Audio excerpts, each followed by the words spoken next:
যুবক ভাইরা শীতের দিন ফজরের সময় লেপের মধ্যে আরামে ঘুমায়, ঈশার নামাজও পড়ে না, আবার ঘুমিয়ে যায়।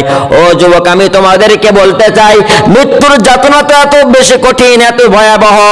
রাতের বেলায় তুমি যে বিছানার মধ্যে ঘুমাইলা, আল্লাহ যদি না করুক ঘুম থেকে তো না উঠতে পারেন, ঠিক কিনা বলেন? ঘুমতে একটা মৃত্যু।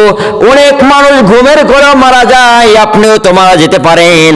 রাতের বেলায় আপনি খাবার খেয়ে শুয়ে পড়লেন, নামাজটা আদায় করলেন না, সকালবেলা 10টা বাজে ফজরের নামাজটাও পড়েন নাই, আপনার মা ডাক দিবে, সন্তান দরজাটা খুলে দাও, ভিতরে থেকে কোনো সাড়া পাবে না, আবার দরজাটা টোকা দিবে, আপনি দরজা খুলে দিবেন না, শেষ পর্যন্ত দরজাটা ভেঙে ফেলবে, ভিতরে কি হয়েছে দেখি।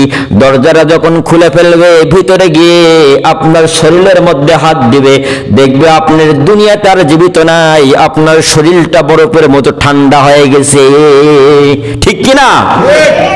এই জন্য মওতের ভয় করবেন।